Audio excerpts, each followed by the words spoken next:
முக்கிய செய்திகள். ஈரான் மீதான இஸ்ரேலின் தொடர் தாக்குதலுக்கு ட்ரம்பிடம் புதின் கண்டனம். பதிலடி தரும் ஈரான் ஏவுகணைகளால் உருக்குலையும் இஸ்ரேல் தலைநகரம். ஈரான் மீது இஸ்ரேல் நடத்தும் தாக்குதல் போரை தூண்டும் பொறுப்பற்ற நடவடிக்கை. உலக நாடுகள் கட்டுப்படுத்தி பேச்சுவார்த்தை நடத்த ஸ்டாலின் வேண்டுகோள். அகமதாபாத் விமான விபத்துக்கு மத்திய அரசு பொறுப்பேற்க வேண்டும். மருத்துவமனையில் சிகிச்சை பெறுவோரை சந்தித்த பின் கார்கே வலியுறுத்தல். கர்நாடகாவில் வெளுத்து வாங்கும் தென்மேற்கு பருவமழையால் வெள்ளப்பெருக்கு. திரும்பும் திசையெல்லாம் தண்ணீர் காடாக காட்சியளிப்பதால் இயல்பு வாழ்க்கை பாதிப்பு. அமெரிக்காவில் ஜனநாயக கட்சி செனட்டர் சுட்டுக் கொல்லப்பட்டதால் பரபரப்பு. காவல்துறை சீருடை அணிந்து வந்த மர்ம நபரை பிடிக்க தீவிர தேடுதல் வேட்டை. வணக்கம். வணக்கம். அமெரிக்க அதிபர் டிரம்புடன் தொலைபேசியில் தொடர்பு கொண்டு பேசிய ரஷ்ய அதிபர் புதின் ஈரான் மீது இஸ்ரேல் தாக்குதல் நடத்துவதற்கு கண்டனம் தெரிவித்துள்ளார். அணு ஆயுத ஒப்பந்தத்தில் கையெழுத்திட மறுத்த ஈரான் மீது நேற்று முன்தினம் இஸ்ரேல் விமானங்கள் அலை அலையாக சென்று சரமாரியாக குண்டுகளை வீசி தாக்குதல் நடத்தின. அந்நாட்டின் முக்கிய அணுசக்தி நிலையங்கள், குடியிருப்பு பகுதிகள் உள்ளிட்டவை மீது நடத்தப்பட்ட தாக்குதலில் விஞ்ஞானிகள், முக்கிய ராணுவ தளபதிகள், அதிபரின் ஆலோசகர், பொதுமக்கள் என 100க்கும் மேற்பட்டோர் உயிரிழந்தனர். எண்ணெய் கிணறுகள் மற்றும் இயற்கை எரிவாயு நிலையங்கள் மீது இஸ்ரேல் 3வது நாளாக தாக்குதல் நடத்தி வருகிறது. ஈரான் துறைமுக நகரான கங்கன் அருகே உள்ள உலகின் மிகப்பெரிய இயற்கை எரிவாயு நிலையமான சவுத் பார்ஸ் கேஸ் சுத்திகரிப்பு நிலையத்தின் மீது இஸ்ரேல் நடத்திய ட்ரோன் தாக்குதலில் அந்த நிலையம் கொழுந்துவிட்டு எரிந்து வருகிறது. இதற்கு பதிலடியாக இஸ்ரேல் தலைநகர் டெல் அவீவ் மீது ஈரான் ஏவுகணை மற்றும் ட்ரோன்கள் மூலம் தாக்குதல் நடத்தியது. இதில் பல குடியிருப்புகள் நாசமாகின. குழந்தைகள் உட்பட 5க்கும் மேற்பட்டோர் பலியானதாக இஸ்ரேல் அதிகாரிகள் தெரிவித்தனர். ஈரானின் பதிலடி தாக்குதலில் டெல் அவீவ் நகரில் பல கட்டடங்கள் உருக்குலைந்து காணப்படுகின்றன. ஈரானின் தொடர் தாக்குதலை அடுத்து டெல் அவீவ் நகரில் உள்ள மருத்துவமனையில் சிகிச்சை பெறுவோர் பாதாள அறைகளுக்குள் செல்லுமாறு அறிவுறுத்தப்பட்டுள்ளனர். இந்நிலையில் ஈரானில் தாக்குதல் நடத்திய இஸ்ரேலின் 3 F-35 ரக போர் விமானங்களை சுட்டு வீழ்த்திய ஈரான் படைகள் அதில் இருந்த விமானிகளை கைது செய்திருப்பதாக அறிவித்துள்ளது. மேலும் இஸ்ரேலுக்கு ஆதரவாக இங்கிலாந்தில் இருந்து அனுப்பி வைக்கப்பட்ட போர்க்கப்பலை வடக்கு இந்திய பெருங்கடலில் வழிமறித்த ஈரான் கடற்படையினர் அங்கிருந்து விரட்டியடித்தனர். இந்நிலையில் ஈரான் தனது தாக்குதலை நிறுத்தாவிட்டால் அந்நாட்டின் தலைநகர் பற்றி எரியும் என்று இஸ்ரேல் எச்சரித்துள்ளது. இதனிடையே அமெரிக்க அதிபர் டிரம்பை தொலைபேசியில் தொடர்பு கொண்ட ரஷ்ய அதிபர் புதின் ஈரான் மீது இஸ்ரேல் நடத்தி வரும் தாக்குதலுக்கு கண்டனம் தெரிவித்துள்ளார். 50 நிமிடங்கள் நீடித்த இந்த உரையாடலின் போது அணு ஆயுத ஒப்பந்தம் குறித்து ஈரானுடன் மீண்டும் பேச்சுவார்த்தை நடத்த வேண்டும் என்று புதின் வலியுறுத்தியதாக கிரெம்ளின் மாளிகை செய்தி தொடர்பாளர் யூரி உஷாகோவ் தெரிவித்துள்ளார். ஆனால் இஸ்ரேல் தாக்குதல் நடத்தி வரும் நிலையில் அணு ஆயுத ஒப்பந்தம் குறித்து அமெரிக்காவுடன் பேச்சுவார்த்தை நடத்துவது அர்த்தமற்றது என ஈரான் வெளியுறவுத்துறை அமைச்சர் அப்பாஸ் அராக்ஷி தெரிவித்துள்ளார். இதனிடையே இன்று நடைபெறுவதாக இருந்த பேச்சுவார்த்தை ரத்து செய்யப்பட்டுள்ளது. இதனிடையே ஈரான் மீது இஸ்ரேல் தாக்குதல் நடத்துவதற்கு கண்டனம் தெரிவித்து ஷாங்காய் உறுப்பு நாடுகள் அறிக்கை வெளியிட்டுள்ள நிலையில் இந்தியா கலந்து கொள்ளாமல் புறக்கணித்துள்ளது. ஈரான் மீது இஸ்ரேல் நடத்தி வரும் தாக்குதல் பொறுப்பற்ற செயல் என்று முதலமைச்சர் திரு மு க ஸ்டாலின் கண்டனம் தெரிவித்துள்ளார். ஆபரேஷன் ரைசிங் லயன் என்ற பெயரில் ஈரான் தலைநகர் தெஹ்ரானில் உள்ள ராணுவ தளங்கள், ஏவுகணை உற்பத்தி தொழிற்சாலைகள், அணு ஆயுத மையம் ஆகியவற்றின் மீது இஸ்ரேல் தாக்குதல் நடத்தி வருகிறது. அதற்கு ஈரான் பதிலடி கொடுத்து வருகிறது. இதற்கு உலக நாடுகள் கவலை தெரிவித்துள்ளன. இந்நிலையில் முதலமைச்சர் திரு ஸ்டாலின் இது குறித்து வெளியிட்டுள்ள வலைதள பதிவில் ஈரான் மீது இஸ்ரேல் நடத்தி வரும் தாக்குதல்கள் பெரும் போரை மூளச் செய்யும் பொறுப்பற்ற நடவடிக்கையாகும் என்று சாடியுள்ளார். ஏற்கனவே இஸ்ரேல் காசா பகுதியில் தொடர்ந்து குண்டுகளை வீசி வருவதால் பாலஸ்தீன மக்கள் அல்லலுக்கு ஆளாகி தவித்து வரும் நிலையில் இஸ்ரேலின் இந்த வன்முறை பாதை கண்டிக்கத்தக்கதாகும் என்று அவர் விமர்சித்துள்ளார். உலக நாடுகள் அனைத்தும் இதனை கட்டுப்படுத்தவும் நீதிக்கும் பொருள் பொதிந்த பேச்சுவார்த்தைக்கும் வலியுறுத்தவும் வேண்டும் என்று கேட்டுக்கொண்டுள்ள திரு ஸ்டாலின் இனி வேண்டாம் போர்கள் என்றும் தமது பதிவில் தெரிவித்துள்ளார். குஜராத் விமான விபத்திற்கு பொறுப்பேற்று உயிரிழந்தோர் குடும்பத்தினருக்கு மத்திய அரசு இழப்பீடு வழங்க வேண்டும் என்று காங்கிரஸ் தலைவர் திரு மல்லிகார்ஜுன கார்கே வலியுறுத்தியுள்ளார். கடந்த வெள்ளிக்கிழமை அகமதாபாத்தில் இருந்து 242 பயணிகளுடன் லண்டன் புறப்பட்ட ஏர் இந்தியா விமானம் அடுத்த சில நிமிடங்களில் அருகே உள்ள தனியார் மருத்துவக் கல்லூரி கட்டடத்தின் மீது விழுந்து தீப்பிடித்து எரிந்தது. இதில் ஒருவர் மட்டும் அதிர்ஷ்டவசமாக உயிர் பிழைத்த நிலையில் விமானத்தில் இருந்த மற்ற 241 பேரும் உயிரிழந்தனர். விமானம் விழுந்த மருத்துவக் கல்லூரி மாணவர்கள் 10 பேர் உட்பட மேலும் 33 பேரும் பரிதாபமாக பலியாகினர். இதனை அடுத்து உயிரிழந்தோர் எண்ணிக்கை 274 உயர்ந்துள்ளது. இச்சம்பவம் உலகம் முழுவதும் பெரும் அதிர்வலைகளை ஏற்படுத்தியுள்ளது. இந்நிலையில் காயமடைந்து அகமதாபாத் மருத்துவமனையில் சிகிச்சை பெற்று வருபவர்களை காங்கிரஸ் தலைவர் திரு மல்லிகார்ஜுன கார்கே நேரில் சந்தித்து ஆறுதல் கூறினார். பின்னர் செய்தியாளர்களிடம் பேசிய அவர், இது துயர நேரம் என்பதால் விமான விபத்து விசாரணை குறித்து தான் எதுவும் கூற விரும்பவில்லை என்று தெரிவித்தார். உயிரிழந்தோர் குடும்பங்களுக்கு மத்திய மாநில அரசுகள் எந்த உதவித்தொகையும் அறிவிக்காதது பற்றிய கேள்விக்கு பதிலளித்த திரு கார்கே, விபத்திற்கு அரசே பொறுப்பேற்க வேண்டும் என்றார். देखिए कंपेंसेशन तो देना चाहिए और उसके अलावा जो अकाउंटेबल है वो अकाउंटेबिलिटी भी फिक्स करना चाहिए, चाहे कोई भी हो, उससे छुपना नहीं. விபத்துகள் தவிர்க்க முடியாதவை என்று மத்திய உள்துறை அமைச்சர் திரு அமித்ஷா தெரிவித்த கருத்திற்கும் திரு கார்கே கண்டனம் தெரிவித்தார். இதனிடையே விமான விபத்தில் உயிரிழந்தவர்களின் சோக கதைகள் உள்ளத்தை உருக்குவதாக உள்ளது. குஜராத்தைச் சேர்ந்த இங்கிலாந்து குடியுரிமை பெற்ற திரு ரமேஷ் சந்த் பட்டேல் என்பவர் சாத்துக்குடி பழ வகைகளில் ஒன்றான பப்ளிமாஸ் பழத்தை சாப்பிடுவதற்காகவே ஆசையாக இந்தியா வந்ததாகவும், ஆனால் மீண்டும் லண்டனுக்கு அவர் திரும்பிச் சென்றபோது விபத்தில் உயிரிழந்ததாகவும் அவரது குடும்பத்தினர் சோகத்துடன் தெரிவித்தனர். He came here last Tuesday, 4th of June, just for 9 days. He just wanted to come to eat fruit, jambura fruit. And he didn't come back home. Gujarat விமான விபத்தில் உயிரிழந்தவர்களின் உடல்களை DNA சோதனைக்கு பிறகு அவர்களது குடும்பத்தினரிடம் ஒப்படைக்கும் பணிகள் நடைபெற்று வருகின்றன. இதுவரை 20 பேரின் உடல்கள் ஒப்படைக்கப்பட்டுள்ள நிலையில் இறந்தவரின் அடையாள ஆவணங்களை காட்டி உடல்களை உறவினர்கள் பெற்றுக் கொள்ளலாம் என குஜராத் அரசு தெரிவித்துள்ளது.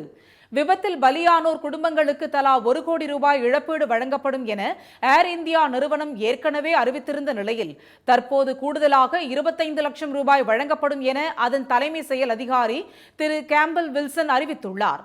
அகமதாபாத் விமான விபத்தில் உயிரிழந்தவர்களுக்காக இங்கிலாந்து தலைநகர் லண்டனில் நடைபெற்ற நிகழ்ச்சியில் 1 நிமிடம் மௌன அஞ்சலி செலுத்தப்பட்டது. இதனிடையே சென்னை விமான நிலையத்தில் நேற்றிரவு நிர்வாக காரணங்களால் 6 விமானங்கள் திடீரென ரத்து செய்யப்பட்டதால் பயணிகள் பெரும் அவதிக்குள்ளாகினர். கர்நாடகா மாநிலத்தின் கடற்கரை நகரமான மங்களூருவில் தென்மேற்கு பருவமழை வெளுத்து வாங்குவதால் பொதுமக்களின் இயல்பு வாழ்க்கை கடுமையாக பாதிக்கப்பட்டுள்ளது.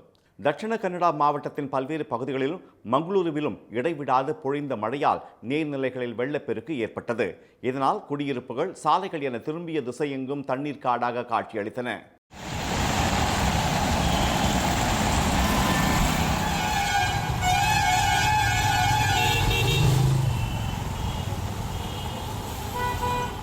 மங்களூரு சாலைகள் குளம் போல் மாறிய வீடுகள், கடைகளுக்கு உள்ளேயும் தண்ணீர் புகுந்ததால் பொதுமக்களின் இயல்பு வாழ்க்கை வெகுவாக பாதிக்கப்பட்டது.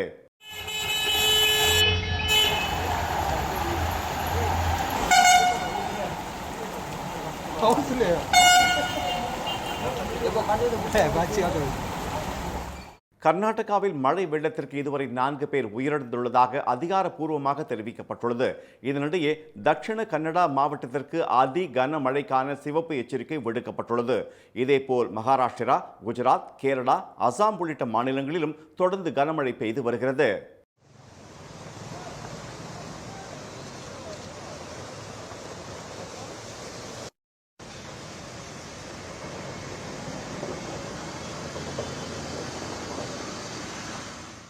அசாமிலும் தலைநகர் கவுஹாத்தியில் இடைவிடாது பெய்த மழையால் முக்கிய சாலைகளில் 2 அடி உயரத்திற்கு மழை வெள்ளம் சூழ்ந்தது. இதனால் வாகன போக்குவரத்து கடுமையாக பாதிக்கப்பட்டுள்ளது. அமெரிக்காவில் காவலரை போல் சீருடை அணிந்து வந்த மர்ம நபர் ஜனநாயக கட்சி மாகாண சபை உறுப்பினர் மற்றும் அவரது கணவரை சுட்டுக் கொன்ற சம்பவம் பரபரப்பை ஏற்படுத்தியுள்ளது. மினசோட்டா மாகாணத்தில் மாகாண சபை உறுப்பினராக இருந்தவர் மெலிசா ஹாட்மன் அண்மையில் ஜனநாயக கட்சியின் மாகாண சபை தலைவராக தேர்வு செய்யப்பட்டுள்ளார். வழக்கறிஞரான அவர் நேற்று வீட்டில் இருந்தபோது போலீஸ் உடையில் வந்த மர்ம நபர் கண்மூடித்தனமாக சுட்டதில் அதே இடத்தில் மெலிசாவும் அவரது கணவர் மார்க்கும் உயிரிழந்தனர்.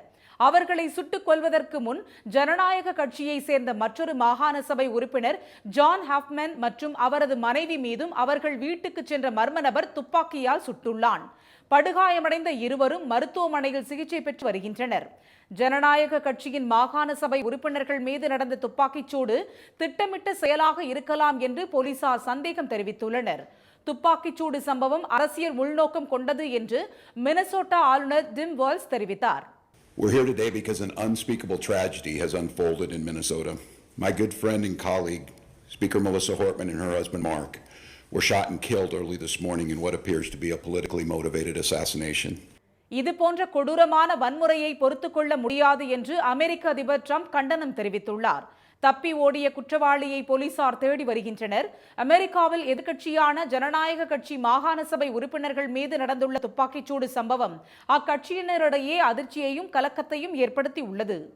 அம்பேத்கர் வழியில் பயணிப்போர் நடிகர்கள் பாதையை ஒருபோதும் பின்பற்ற மாட்டார்கள் என்று விடுதலை சிறுத்தைகள் கட்சி தலைவர் திரு தொல் திருமாவளவன் தெரிவித்துள்ளார்.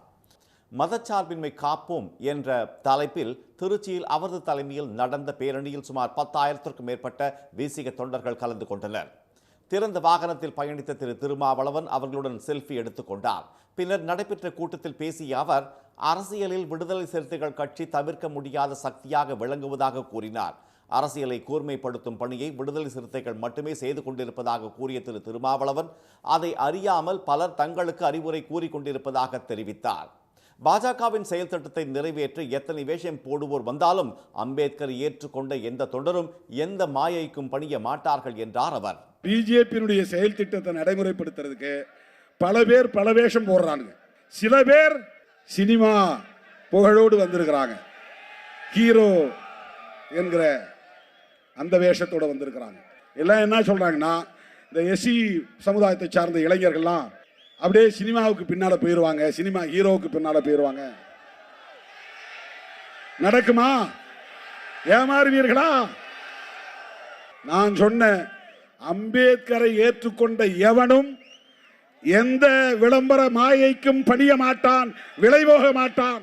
அறிவு பரம்பரையான தங்களை நோக்கி ஒரு நாள் அதிகாரம் வரும், நாற்காலிகள் வரும் என்று கூறிய திரு திருமாவளவன் 35 ஆண்டுகளாக அரசியல் செய்து வரும் விசிகாவுக்கு எந்த நேரத்தில் என்ன செய்ய வேண்டும் என்று நன்றாகவே தெரியும் என்றார். நிகழ்ச்சியில் மத்திய அரசு கொண்டு வந்துள்ள வக்ஃபு சட்டத்தை திரும்ப பெற வேண்டும், குடியுரிமை சட்டத்தை திரும்ப பெற வேண்டும், தேசிய குடிமக்கள் பதிவேடு தயாரிப்பதை கைவிட வேண்டும் என்பது உள்ளிட்ட பல்வேறு தீர்மானங்கள் நிறைவேற்றப்பட்டன. விழாவில் விடுதலை சிறுத்தைகள் கட்சி நிர்வாகிகள் அனைவரும் டாக்டர் அம்பேத்கரை போல் நீல நிற கோட் சூட் உடை அணிந்து பங்கேற்றது அனைவரையும் கவர்ந்தது. இனி வருவது செய்தி துளிகள்.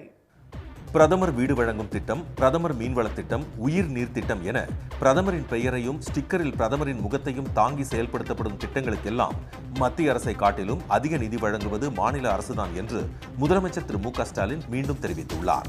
தமது சமூக வலைதள பக்கத்தில் அவர் வெளியிட்ட பதிவில் படையப்பா பட காமெடி போல மாப்பிள்ளை அவர்தான், ஆனால் அவர் போட்டிருக்கும் சட்டை என்னுடையது என சேலம் அரசு விழாவில் பேசியதை சுட்டிக்காட்டியுள்ளதுடன் இனியாவது கண்ணாடி வீட்டில் இருந்து கொண்டு கல் எறியும் பழக்கத்தை மத்திய பாஜக அரசு மாற்றிக்கொள்ள வேண்டும் என்று கூறியுள்ளார்.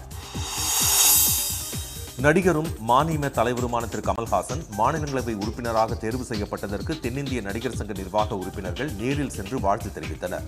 சங்கத்தின் தலைவர் நாசர், பொருளாளர் கார்த்தி, துணைத் தலைவர் பூச்சி எஸ் முருகன், செயற்குழு உறுப்பினர் பிரேம், நியமன செயற்குழு உறுப்பினர்கள் லலிதகுமாரி, டயனா, விசாலினி ஆகியோர் அவருக்கு பூங்கொத்து வழங்கி வாழ்த்து தெரிவித்தனர்.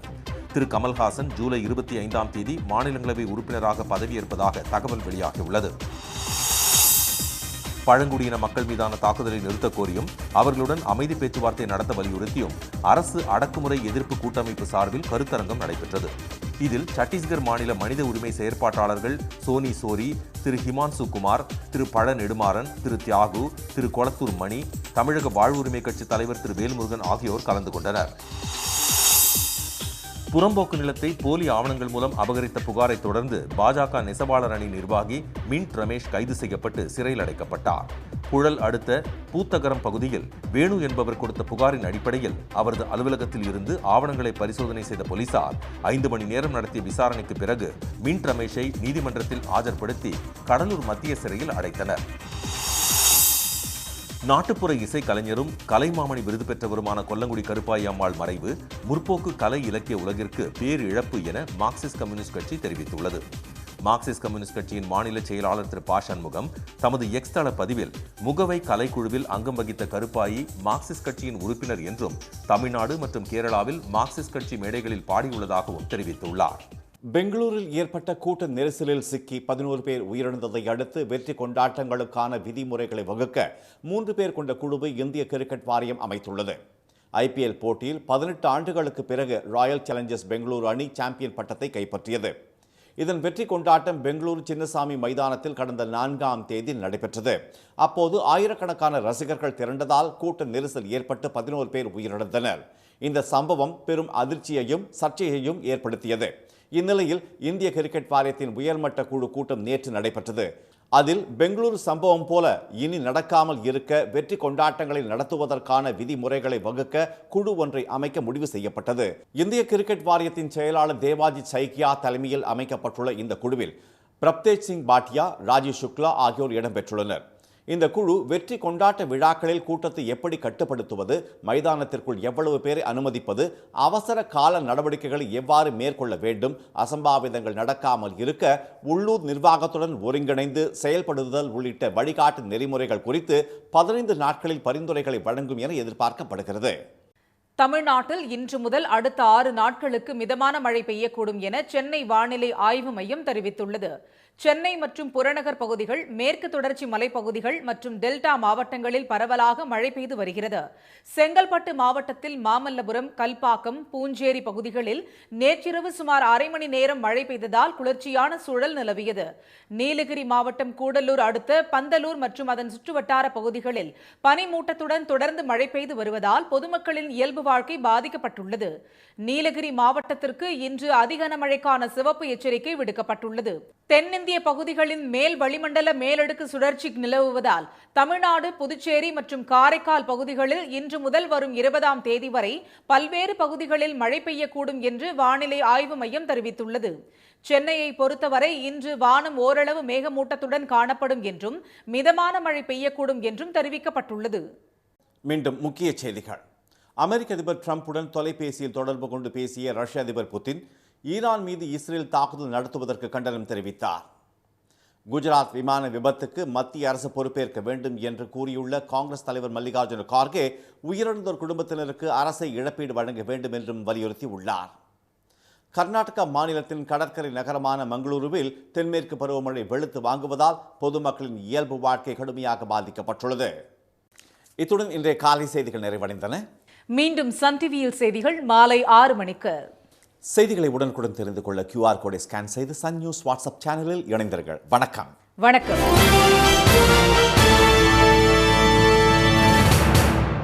உடனுக்குடன் செய்திகளை தெரிந்து கொள்ள சன் நியூஸ் பெல் ஐகானை கிளிக் பண்ணுங்க.